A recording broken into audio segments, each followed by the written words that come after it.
श्रद्धालु भक्तजनों, देवियों, सज्जनों और भारत के संपूर्ण जनमानस के लिए पंडित गोविंद शास्त्री ज्योतिषाचार्य, जन्म कुंडली विशेषज्ञ, वास्तुविद, भोपाल की ओर से नूतन वर्ष की अनेकों अनेक शुभ मंगल कामनाएं। आपका वर्ष आनंद से, धन धान्य से परिपूर्ण हो, आपके घर में सुख और शांति हो, ऐसा मेरा शुभ आशीर्वाद। आज फिर बहुत महत्वपूर्ण विषय लेकर आपके बीच हूं। कल पुत्रदा एकादशी है और पुत्रदा एकादशी जो लोग करते हैं उनके यहां पुत्र रत्न की प्राप्ति होती है, गुणवान पुत्र की प्राप्ति होती है। वो धर्म के सन्मार्ग पर चलने वाला ऐसे पुत्र की प्राप्ति होती है। जो लोग एकादशी, पुत्रदा एकादशी का व्रत करते हैं, जो नहीं करते हैं उनको करना चाहिए। जिनको पुत्र की कामना है, पुत्र की इच्छा है, उनको पुत्रदा एकादशी का व्रत करना है। क्योंकि हमारे वेदों में, शास्त्रों में वर्णित है कि अगर पुत्र जिनके यहां हैं वही कीर्तिमान है, वही धनवान है, वही विद्वान है। पुनर्जन्म के सत्कर्मों के प्रभाव से आपके यहां पुत्र की प्राप्ति होती है। पुत्र की प्राप्ति ऐसे नहीं होती। और पुत्र में भी अगर वो ज्ञानवान, धर्मवान, सन्मार्ग पर चलने वाला श्रवण कुमार जैसा, युधिष्ठिर जैसा, श्री राम जैसा, भगवान श्री कृष्ण जैसा पुत्र अगर आ जाए तो वो एक नहीं, सात नहीं, 7,000 नहीं, 7 करोड़ पीढ़ियों का तारण तरण कर देता। पुत्र की कामना हर व्यक्ति के मन में होती, हर दंपति के मन में होती। एक पौराणिक कथा मैं आपको संक्षिप्त में सुनाऊं कि पुत्रदा एकादशी के महाव्रत में भगवान श्री कृष्ण ने युधिष्ठिर से कहा कि हे राजन, हे पांडु पुत्र, पुत्रदा एकादशी का व्रत करने से पुत्र की निश्चित तौर से प्राप्ति होती है। पहले एक राजा थे, उनकी पत्नी का नाम शेव्या था। पुत्र नहीं था। इसी हीन भावना में जीवन का सर्वाधिक समय निकल गया, संतान की प्राप्ति नहीं हुई। राजा बहुत दुखी हुआ करते थे कि ये राजपाट कौन संभालेगा, इसके बाद में आगे कोई वंश वृद्धि की संभावना दिखाई नहीं दे रही हैं, और मुझे तिलांजलि कौन देगा, मुझे पिंडदान कौन करेगा, तर्पण कौन करेगा, मेरी आत्मा को शांति कैसे मिलेगी, मुझे मोक्ष कैसे मिलेगा। तो बहुत दुखी होकर के वन में चले गए। एक दिन घोड़े को लेकर के साथ में घोड़े पर सवार होकर के निकले। रास्ते में सोचा आत्मघात कर लूं, क्या करूं, लेकिन बोले नहीं, आत्मघात करना तो मैंने सुना है वेदों में, पुराणों में बहुत पाप होता है, उससे तो मुक्ति नहीं मिलेगी, प्रेत योनि में चला जाऊंगा। चलते चलते दूर वीरान जंगल में चले गए। वहां जाके देखा एक सरोवर था, पक्षियों का कलरव था, बड़ा रमणीक दृश्य था।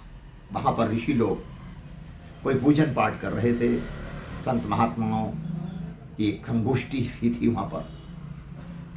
वहां जब पहुंचे तो उन्होंने ऋषियों को प्रणाम किया, ब्राह्मणों को प्रणाम किया और पूछा कि ऋषिवर, आप मुनिवर, आप क्या कर रहे हैं, किस देवता का पूजन कर रहे हैं?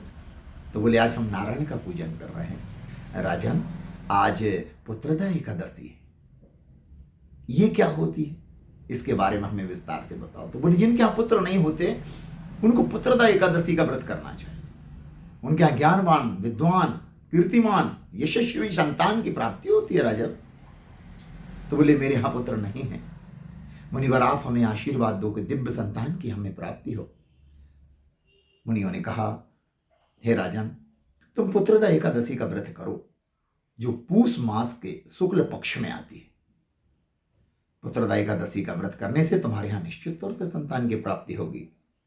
राजन उत्साहित होकर के महाराज ऋषियों का आशीर्वाद लेकर के और वापस अपनी राजधानी लौट आए और पुत्रदा एकादशी का फिर व्रत किया। पुत्रदा एकादशी का व्रत करने से, संपूर्ण वैदिक विधान से, महाराज श्री के यहां दिव्य संतान की प्राप्ति हुई, पुत्र रत्न की प्राप्ति हुई और यशस्वी, कीर्तिमान, विद्वान पुत्र की प्राप्ति हुई। समय आने पर महाराज श्री ने अपने पुत्र को राजपाट दे दिया और वानप्रस्थ हो। पुत्रदा एकादशी के दिन नारायण का पूजन करना है, भगवान विष्णु का पूजन करना है। आपके घर में अगर लड्डू गोपाल है तो आप लड्डू गोपाल का पूजन कीजिए। अगर आपके पास शालिग्राम जी हैं तो शालिग्राम जी का पूजन कीजिए। अगर आपके पास में भगवान विष्णु और लक्ष्मी की एक साथ मूर्ति है तो भगवान विष्णु का पूजन कीजिए। सफला एकादशी के दिन प्रातः सूर्योदय के पहले उठ जाएं और भगवान सूर्य को जल अर्पण करें। स्नान ध्यान करने के उपरांत सूर्य भगवान को जल अर्पण करें और दूध, दही, घी, शहद, शक्कर से, पंचामृत से, गंगा जल, नर्मदा जल इत्यादि मिलाकर के तीर्थों के जल से भगवान विष्णु का, भगवान लड्डू गोपाल का, नारायण का पुरुष सूक्त के द्वारा अभिषेक करें या विष्णु सहस्त्र नाम के द्वारा अभिषेक करें। और अभिषेक करने के बाद में भगवान को नवीन वस्त्र धारण करवा के लड्डू गोपाल को अपने उनका अच्छा सुंदर श्रृंगार करके उनको सजा करके तुलसी दल अर्पण कर देवें और धूप दीप नैवेद्य भोग लगाएं। अनेक प्रकार के जो ऋतु फल हैं उन फलों का भोग लगाएं और पुत्रदा एकादशी की कथा वहाँ पर बैठ के पढ़ना चाहिए पति पत्नी दोनों को। और इसके बाद होम धूप करें, भगवान की आरती करें, ब्रह्मचर्य का पूर्ण पालन करें, एक समय फलाहार करें। भोजन तो कदापि करना ही नहीं है, सवाल ही नहीं उठता। तो एक समय आप संध्या के पूर्व, सूर्यास्त के पहले फलाहार कर सकते हैं।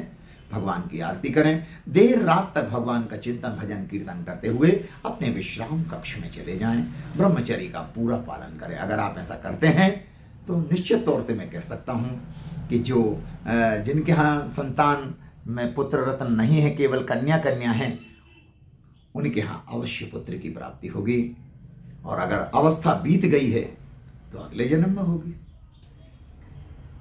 तो इसी के साथ मैं आपसे विदा चाहूंगा। जय श्री कृष्णा, राधे राधे। आपका नूतन वर्ष मंगलमय हो, सभी के लिए शुभ आशीर्वाद।